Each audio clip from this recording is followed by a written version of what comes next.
The drone dropped into Earth's atmosphere like an obsidian fang from space. It punched through the clouds, its hull shimmering with energy, and curved toward the Mojave test range with the precision of a scalpel.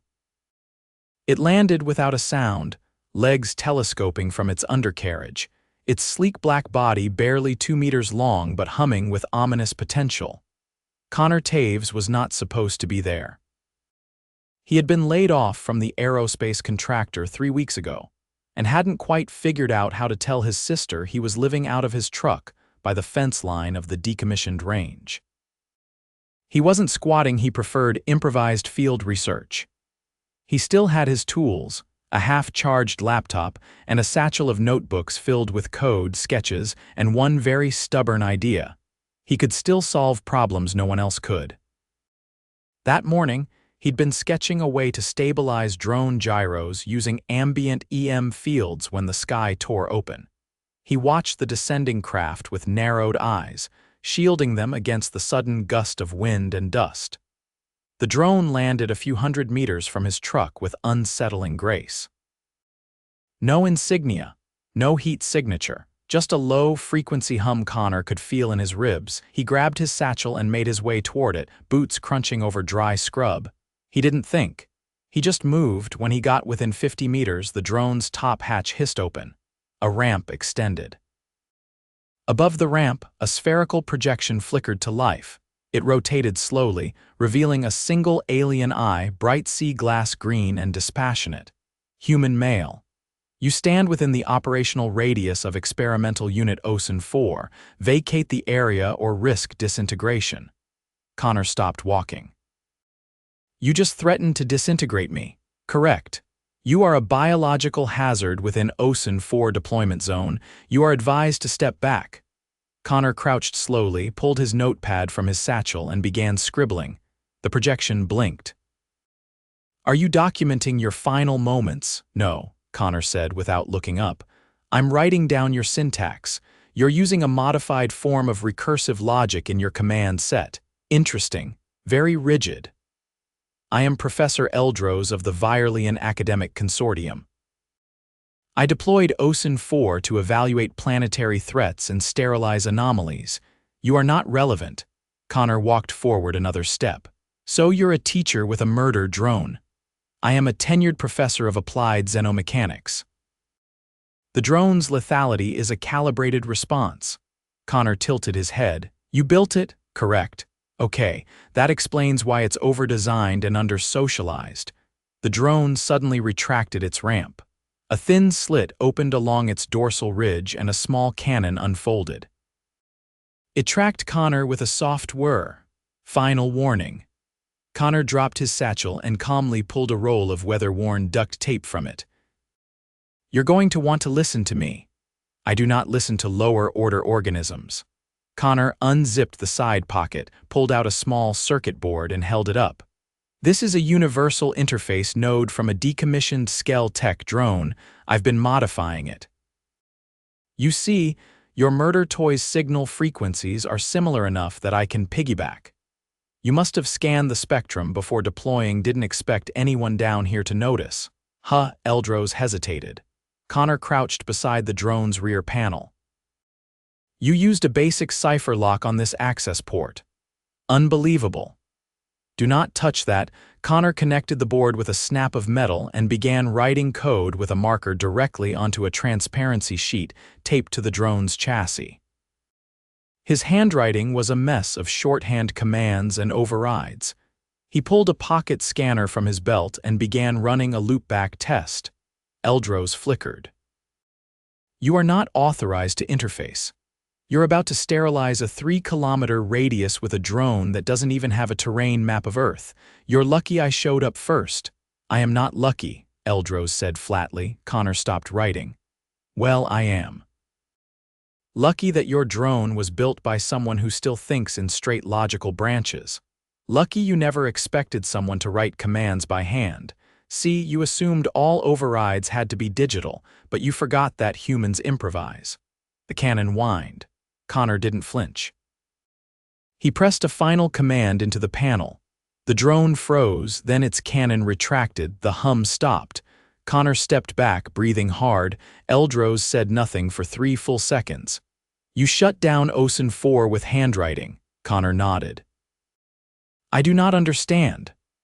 That's how you know it worked, Connor said. Connor spent the next 2 hours inside the drone's undercarriage, carefully disabling its autonomous response systems. Eldros hovered silently nearby, the projection occasionally flickering as if recalibrating to a world that had just changed. It wasn't until Connor crawled out, covered in dust and grease, that Eldros spoke again.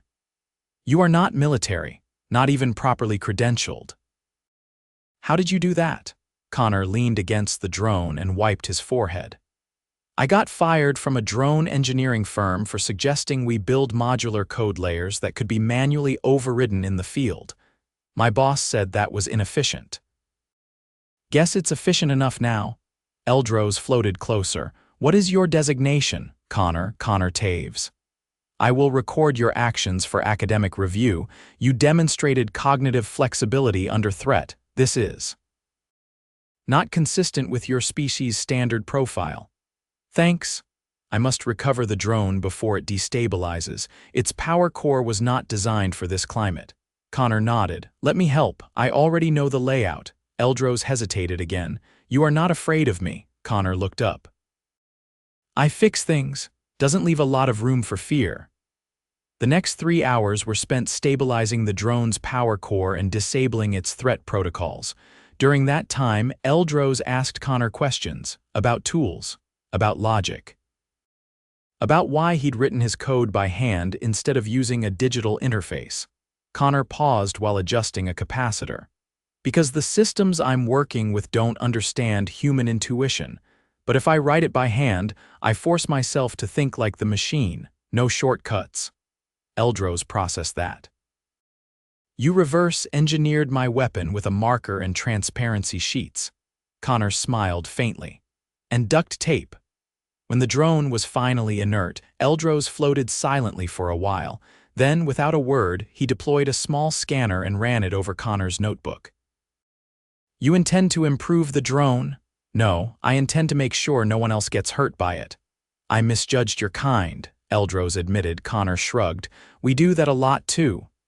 Eldros retracted the drone into a stasis field. I will report this incident as an anomaly. Your intervention prevented unnecessary destruction. You may have altered the consortium's policy toward your planet. Connor raised an eyebrow. You mean you're not going to send more drones? Eldros hesitated again. It would be inefficient. That night, Connor sat under the stars with his notebook and a cold can of beans. The drone was gone. Eldros had left without ceremony, but before he departed, he had handed Connor a data crystal with alien schematics and a single message: your method is unorthodox. But it works. More study is warranted. Connor chuckled, leaned back against his truck, and began translating the first page. There was no sound when the second craft arrived. No heat, no light, not even the courtesy of wind. It simply appeared 60 meters above ground, hovering in complete defiance of gravity, physics, and common decency. Connor had been sleeping in the back of his truck, wrapped in a foil blanket and wedged between 2 crates of salvaged telemetry hardware when the air pressure around the range shifted. The silence was what woke him. It wasn't the absence of noise, it was the presence of a wrongness that made his ears feel like they were being turned inside out. He stumbled out barefoot, squinting into the gray pre-dawn. The craft was shaped like a flattened spiral, its hull fluctuating in texture like a stingray made of liquid steel. Beneath it, 4 figures descended in a column of soft violet light. They touched down with the kind of synchronized ease that suggested they'd rehearsed this on more than one less cooperative planet. Connor reached for his satchel, then thought better of it and raised both hands instead. The tallest figure stepped forward. Unlike Eldros, these beings wore segmented armor that moved like chitin over muscle. Their faces were partially obscured by masks that hissed faintly with every breath. You are the override unit, the lead figure said. Its voice was metallic, modulated, and carried no trace of academic detachment. Technically, I'm a guy with a notebook, Connor said. The two figures behind the leader raised narrow rods, each capped with a pulsing node. You disabled OSIN 4 using field manipulation and analog interfacing. That should not be possible. Yet here we are, Connor muttered. He took a cautious step back. Who are you? We are the reclamation branch of the Virellian Oversight Assembly. Professor Eldros was granted discretionary clearance for observational deployment. He exceeded that clearance. Connor frowned. Then you're here to arrest him. We are here to retrieve the asset and neutralize the anomaly. He glanced toward his truck. You mean me? Correct. Connor's mind spun. He'd barely had time to digest the fact that he'd stopped an alien murder mechanism with a transparency sheet and a marker, and now he was apparently some kind of galactic legal liability. I'm not a threat, he said. I just didn't want half the desert turned into glass. You demonstrated unauthorized interface capability with a classified Virelian system. By protocol, you must be evaluated, documented, and, if necessary, disassembled. His mouth dried instantly. You mean dissected? Disassembly is more precise, the lead said, stepping closer. Connor bolted. He didn't think his body just reacted. He shot between the two rear figures, ducked under a raised rod, and sprinted for the low ridge beyond the old weather station. The ground was uneven, still crusted with tech debris from earlier testing decades ago, but he kept his footing behind him. Something hissed and cracked. The air shimmered a few feet to his right, and a section of rock sizzled and turned into a puddle of glass. He didn't look back. The ridge wasn't high, but it gave him a momentary visual break. He rolled down the far side and landed hard, scraping his arm on a rusted support strut jutting from the ground. Blood welled fast, thick and red, but he bit down a yell. He pressed his hand to the wound, breathing hard. Somewhere behind him, booted feet moved with infuriating calm. He yanked the sat phone from his jacket and stabbed at the interface. No signal, not even a flicker. They'd blanketed the local field. He was isolated and bleeding, and the three aliens were methodical in their approach, no rushing. Just steady pursuit. He scrambled up and ran again, this time toward the old bunker entrance embedded in the far side of the range. It had been sealed for years, but Connor had once found a maintenance hatch behind a collapsed antenna array. His shoulder burned. The blood wasn't heavy, but the cut was deep, and every jolt reminded him that adrenaline was a short-term loan. He reached the array, shoved aside the twisted metal, and found the hatch exactly where he remembered, half-buried, crusted with decades of dust, and rusted all around the seal. He dropped to his knees and pried it open with a piece of rebar. The hatch gave with a groan loud enough to echo into the hills. He crawled inside. The space within was pitch black and smelled like damp copper and old insulation. He slid down the angled shaft until he hit the floor, jarring his shoulder. He rolled onto his back, panting, and listened. Silence above, then 5 soft taps, rhythmic, deliberate. They knew where he was. He pulled off his jacket, wrapped the cleanest part around his arm, and tied it tight. The pain flared, but the bleeding slowed. He forced himself up and limped deeper into the bunker, one hand on the wall. The emergency lights hadn't worked in years, but Connor had memorized the layout the last time he'd explored.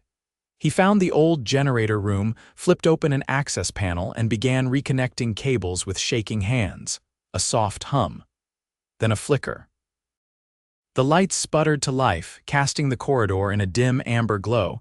He scanned the room, found a first aid kit on the wall, and tore it open.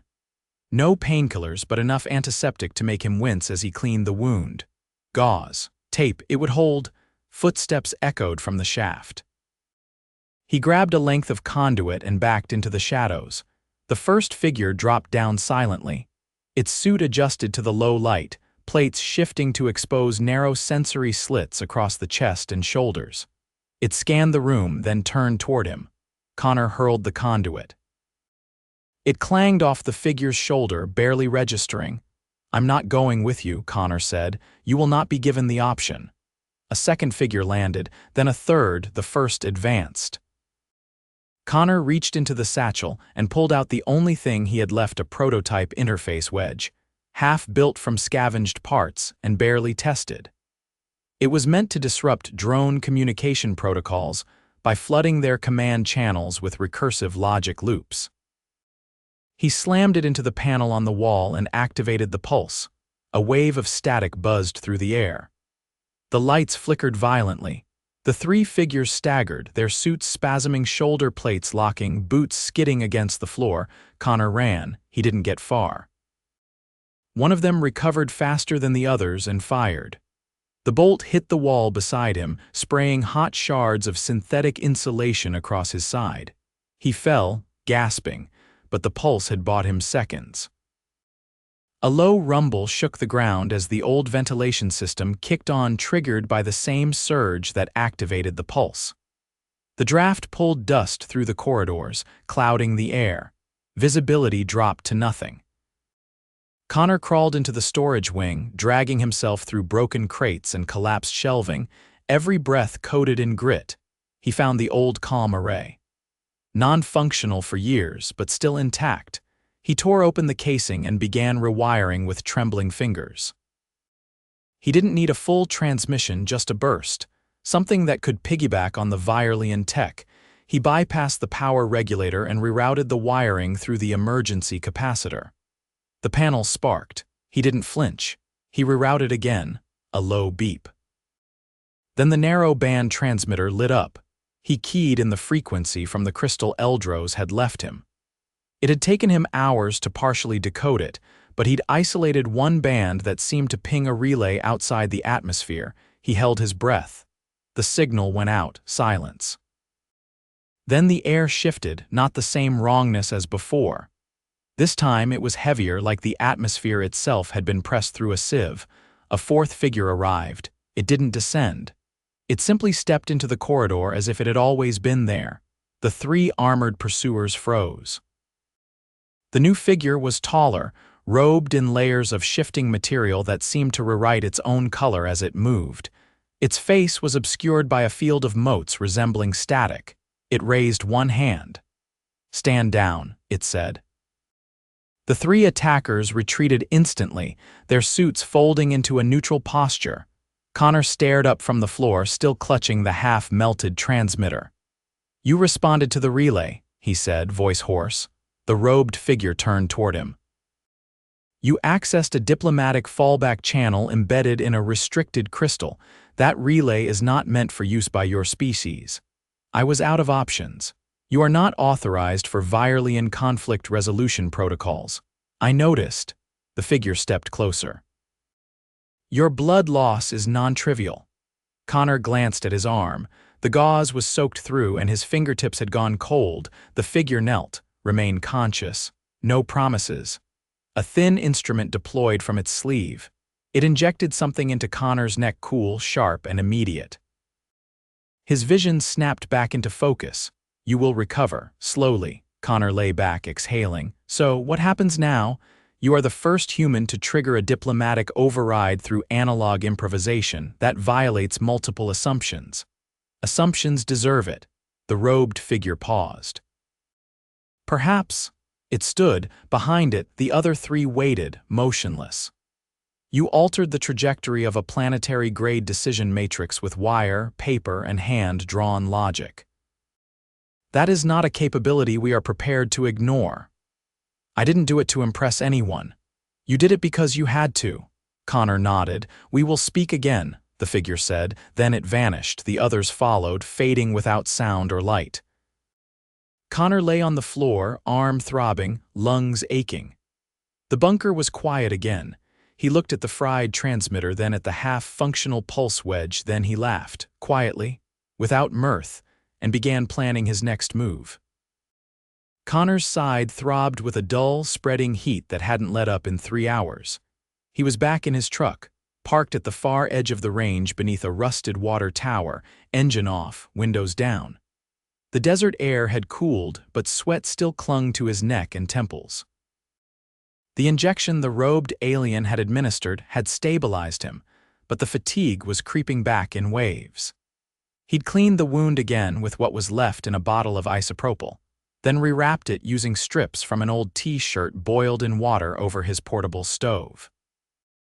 He held a cracked mirror in one hand and used the other to gently peel back the gauze. The cut was reddish-purple, shallow but angry, no streaking, no odor. That was good, but his shoulder ached with every breath and the dizziness was worse when he stood. He leaned back, closed his eyes, and counted his pulse. It was slower than earlier. He wasn't septic, but he wasn't far from it either. A buzzing noise, faint and mechanical, drifted in from the sky. Not the same pitch as Eldros's drone and nowhere near the eerie silence of the reclamation unit. This one whined like a poorly tuned lawnmower that had been given too much money and no supervision. Connor stood, groaning, and stepped out of the truck. Over the ridge came a vehicle that resembled a sideways vending machine strapped to a glider. It dipped twice, wobbled, then corrected, and came down in a cloud of sand, landing with a crunching skid just shy of the sagebrush line. A single hatch hissed open. From within emerged a being shaped like a stack of sea pebbles, each stone rotating independently. Limbs unfolded from the sides like scaffolding, too many joints bending in too many directions. Its central eye glowed a shifting amber and it blinked asynchronously. "You are the human who interfered with Virellian deployment OSIN 4. Connor stared. "Is there a point of contact I can call to get off whatever interstellar guest list I'm on? I am not here to detain you. I am here to audit." "Of course you are." The pebbled figure extended a limb and tapped the side of its head. A projection appeared, displaying a complex model of the Mojave test range, overlaid with energy signatures, deployment logs, and a pulsing red dot labeled Anomaly Source CNTAV. "You are to walk me through your interface sequence, from beginning to termination." Connor blinked. "You want a tutorial?" "No. I want to understand how a non-networked organic used analog code to override a quantum-sealed system without encryption keys." Connor limped toward the truck and pulled out the satchel. "You could have just asked Eldros." "Eldros has been suspended pending review." He paused. "What?" "Standard procedure. His deployment created an unmodeled variable." "Namely, you." Connor opened the notebook and flipped to the page where he'd scribbled the original shutdown sequence, each line annotated with margin notes and cross-references. The alien's eye narrowed. "That is not a language recognized by the assembly. It's not supposed to be. Some of it's shorthand from my college days. The rest is a mix of field logic and personal notation. You created an original syntax. I didn't have time to build a compiler." The alien rotated two of its torso stones in opposite directions. "You built a new language under threat of disintegration." "I built a workaround. The drone's code was modular enough that I could inject recursive logic into its decision tree. I just needed to trick it into verifying my input as native. That is not supposed to be possible." "Yeah, I've been hearing that a lot lately. I must inspect your tools." Connor handed over the transparency sheet still smudged from dust and sweat. The alien scanned it once, then twice more, slower. "This is not stable code. It wasn't meant to be, just had to hold long enough to disable targeting. You risked triggering a feedback cascade." Connor sat on the truck bumper. "That was the backup plan." The alien stared at him.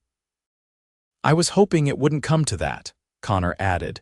The projection beside the alien began highlighting lines of Connor's code in green.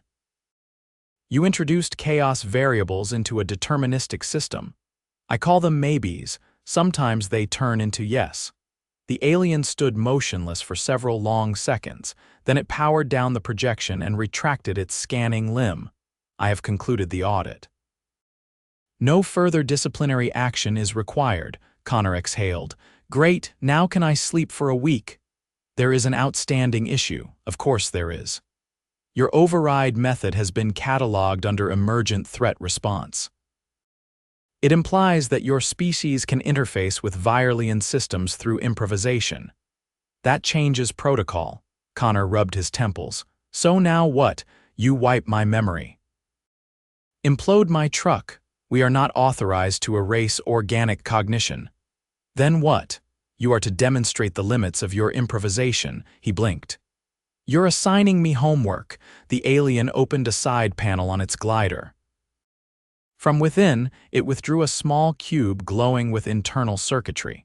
It floated toward Connor and hovered at chest height. This is a simulation core. It contains 36 self-evolving defense scenarios, each escalating in complexity. You will attempt to override, subvert, or disable them without external tools. You have 4 hours.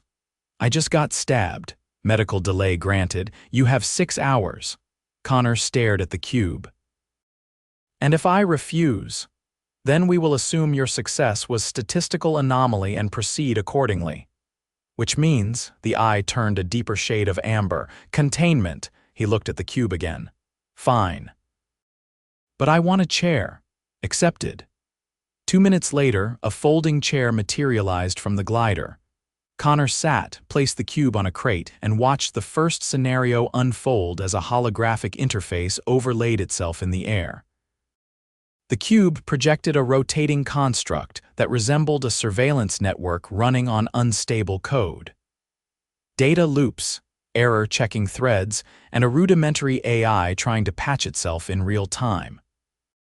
He leaned forward, scribbled a quick algorithm on his forearm with a pen and punched it into the input field. The cube paused, stuttered, then restructured its logic to compensate. Connor grinned. Oh, so you learn. The alien hovered silently behind him as the cube began its next scenario. 3 hours passed. Connor's arm was covered in ink, his notebook filled with layer upon layer of field notes. He'd bypassed 19 simulations, failed 6, and broken 2 so thoroughly they stopped regenerating. The 28th scenario involved a swarm of self-correcting logic gates that mutated based on emotional stimuli. He solved that one with a joke circuit that looped the phrase, "Why did the bit cross the bus?" until the system refused to process it. At the 6-hour mark, the cube shut itself down. The alien walked closer. You completed 35 of 36 scenarios. The last one didn't load. It was inert by design, a test of your response to failure. Connor leaned back in the chair, eyes bloodshot. So how'd I do? You are not explainable. I'll take that as a win. The cube returned to the glider. The alien turned to leave. Wait, Connor said. Is this over now? Yes, you are no longer considered anomalous. You are now categorized as a variable. Is that better? No. But it is understood. The glider lifted off, wobbling slightly as it cleared the ridge and vanished into the sky. Connor sat in silence, the sun beginning to rise behind him. He looked at the notebook, the ink on his arm, the chair, then he stood stretched and walked to the truck. He tossed the notebook onto the passenger seat, slid in, and started the engine. He was done, and for once, that was enough.